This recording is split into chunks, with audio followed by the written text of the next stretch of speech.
భారత్తో యుద్ధము చేస్తాము, 6 నదులను ఆక్రమిస్తాము. సో ఇది పాకిస్తాన్ యొక్క నాయకుడు బిలావల్ భూటో ఈయన జారీ చేసిన ఒక హెచ్చరిక. అంటే ఇండస్ వాటర్ ట్రీటీని ఒప్పుకోండి లేదా పాక్తో యుద్ధము చేయడానికి సిద్ధము కండి.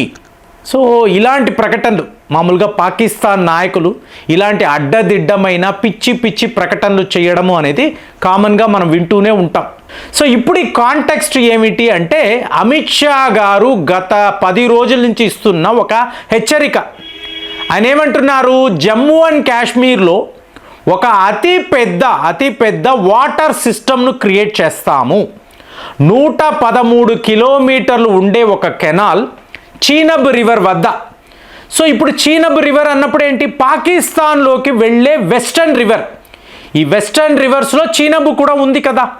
సో ఇప్పుడు ఈ నది యొక్క జలాలను పంజాబ్, హర్యానా, రాజస్థాన్ వైపు మేము మళ్ళిస్తాము. ఒక చుక్క నీరు కూడా పాకిస్తాన్ దాకా వెళ్ళదు అని చెప్పి మన హోంమంత్రి అనడముతో ఇప్పుడు బిలావల్ భూటో ఒక డెలిగేషన్ని తీసుకొని అమెరికా వెళ్ళాడు. అమెరికా వెళ్ళి భారత్ను ప్రశ్నించండి, ఇంటర్నేషనల్ చట్టాలను వీళ్ళు ఉల్లంఘిస్తున్నారు, దీనిని మీరు అడగాలి కదా. ఇండస్ వాటర్ ట్రీటీ 1960s నుంచి ఒక సక్సెస్ఫుల్ ట్రీటీగా ఉన్నప్పుడు దానిని ఇవాళ వీళ్ళు సస్పెండ్ చేస్తాము, ఒక చుక్క నీరు కూడా పాకిస్తాన్కి వెళ్ళదు, అక్కడ ఉండే నదులనంతా డ్యాములనంతా కూడా మేము మూసివేస్తాము అంటే ఎలా కుదురుతుంది? అంటే దీన్నే విక్టిమ్స్ కార్డ్ అని అంటారండి. ప్రతిసారి కూడా వాడు ఏదో ఒకటి పెద్దగా చేస్తాడు, మనము తిరగబడినప్పుడు, మనము ప్రతీకారము అన్నప్పుడు విక్టిమ్ కార్డ్, చూసారా భారత్ ఎంత పెద్ద పని చేసింది, మమ్మల్ని ఇలాగ హింసిస్తున్నారు, మా మీద ఇలా విరుచుకు పడుతున్నారు, ఇలాగా.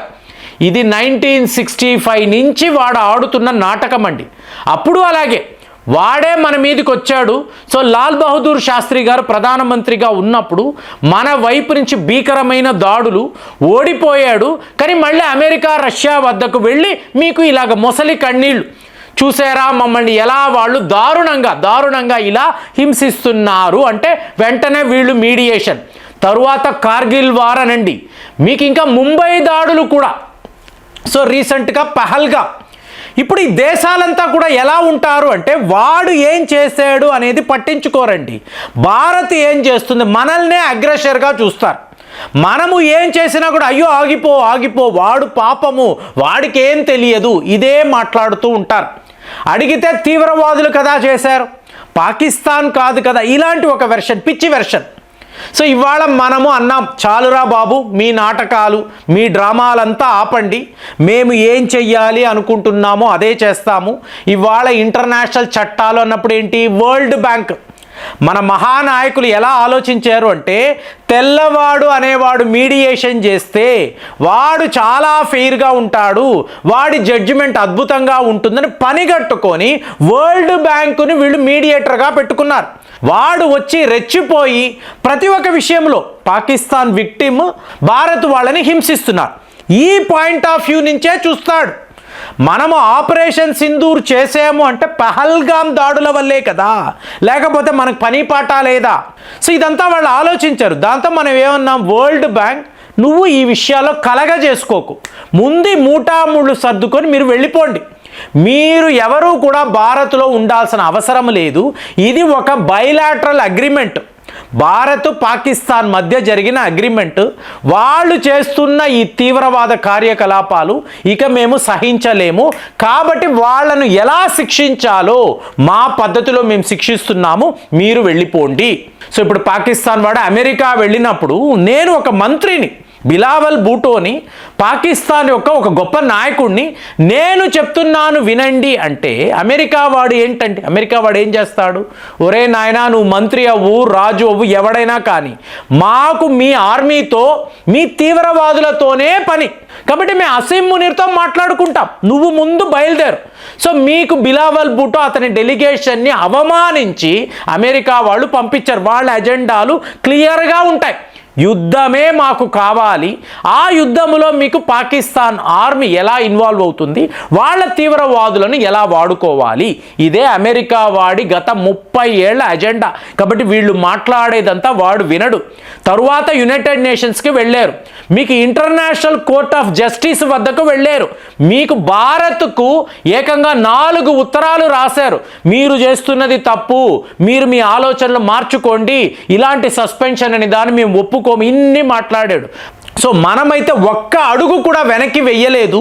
మీకు ఒక డౌన్ స్ట్రీమ్లో ఉండే దేశం, ఇప్పుడు ఈ నదులంతా హిమాలయాల నుంచి పుట్టి జన్మించి మీకు ఇటు భారత్ వైపు వచ్చి సింధు నది నుంచి మీకు ఇట్లా పాకిస్తాన్లోకి వెళతాయి కదా. సో మనము అప్పర్ స్ట్రీమ్లో ఉండే ఒక దేశం, హిమాలయాలు మనవి. అలాంటిది వీడు మనతో ఎలా యుద్ధము చేస్తాడు, ఈ 6 నదులను ఎలా స్వాధీనము చేసుకుంటాడు, ఏమైనా ఆలోచనలు ఉన్నాయా? మీకు యుద్ధ నిపుణులను అడిగితే ఇది జరిగే పనేనా? ఇప్పుడు పార్లమెంట్లో వాళ్ళ ఎంపీ ఏం చేశాడు? ఏడ్చాడు. అది నీ పొజిషన్, నువ్వు ఏడవాలి, నువ్వు మా దగ్గరికి వచ్చి శరణు కోరాలి, అయ్యా బాబు మా రైతులు నానా యాతనలు పడతారు, దయచేసి మీరు మన్నించి మా పైన కనికరం చూపించండి అంటే అప్పుడు మనం ఆలోచిస్తాం. అది విడిచిపెట్టి నీతో యుద్ధము చేస్తాను, 6 నదులను స్వాధీనము చేసుకుంటాను, ఎలాగండి, ఎలా కుదురుతుంది? కానీ వీళ్ళ ప్రగల్భాలు ఇలాగే ఉంటాయి. కాబట్టి అమిత్ షా క్లియర్గా ఏం చెప్పారు? జమ్మూ అండ్ కాశ్మీర్ వైపు వెళుతున్న ఈ నదులు, వీటినంతా పూర్తిగా మేము పంజాబ్ అనండి, హర్యానా అనండి, రాజస్థాన్ ఇక్కడికి డైవర్ట్ చేస్తాము. అక్కడ మీకు పెద్ద పెద్ద కెనాల్స్ 113 కిలోమీటర్లు అంటే చాలా చాలా పెద్ద కెనాల్, దీనిని నిర్మాణం 3 ఏళ్లలో మేము ఫినిష్ చేస్తాము.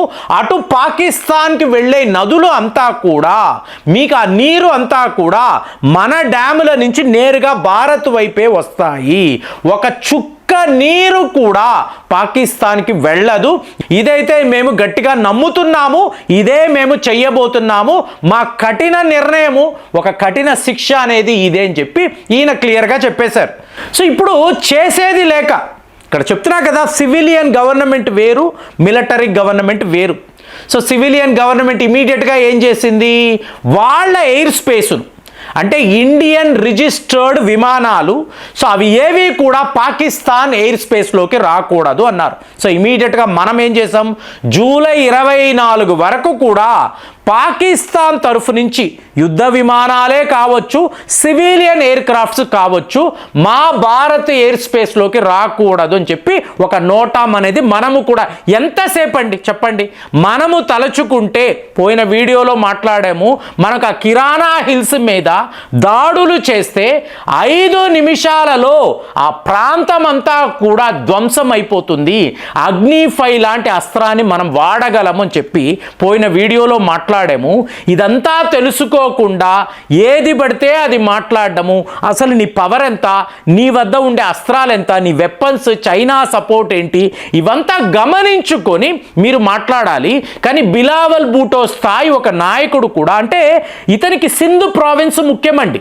సో సింధు ప్రావిన్స్ నాయకుడు, పైనేమో పంజాబ్ ప్రావిన్స్ వాళ్ళు పెద్ద పెద్ద బ్రిడ్జులు కడతాము, కెనాల్స్ నిర్మిస్తాము, వచ్చే నీరంతా మాకే అని చెప్పి వాళ్ళు చెప్తున్నారు. ఏ పంజాబ్? పాకిస్తాన్ పంజాబ్. సో అలాంటప్పుడు సింధు ప్రావిన్స్కి నీరు రాదు. మీ దేశానికి సంబంధించిన నాయకులే ఈ పని చేస్తున్నప్పుడు నువ్వు డైరెక్ట్గా భారత్ని టార్గెట్ చేసి ఇలాంటి ప్రగల్భాలు పలకడము ఎలా చూసుకున్నా తప్పు. ముందు నువ్వు యుద్ధము చెయ్యాలి అంటే ఒక సివిల్ వార్ చెయ్యి. మీ పంజాబ్ ప్రావిన్స్లో ఉండే ప్రజలు నాయకులను ప్రశ్నించు, వాళ్లే నీ సింధు రాష్ట్రానికి రావాల్సిన నీటిని ఆపుతున్నారు. ఈ నిజాలు తెలుసుకోకుండా నీ దేశములోనే ఇన్నిన్ని సమస్యలు ఉన్నప్పుడు నువ్వు భారత్ను ఇలా హెచ్చరించడము, ఒక యుద్ధానికి సిద్ధము కంటే మనం ఆల్రెడీ రెడీగా ఉన్నాం. ఆపరేషన్ సింధూర్ పాస్ మాత్రమే చేశాము, అవసరమైతే ప్లే చేస్తాము.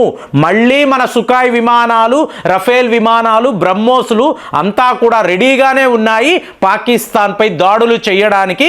సర్వము సిద్ధము అనబడే హెచ్చరిక చెప్పకనే చెప్తున్నాము. మరి పాకిస్తాన్ వాడికి బుద్ధి వస్తుందా? వాడు లేదా ఇప్పుడు ఇలాగే మాట్లాడుతూ ఉంటాడా? మీకేమనిపిస్తుంది? కామెంట్స్లో రాయండి. మళ్ళీ వచ్చే వీడియోలో కలుద్దాం. జై హింద్.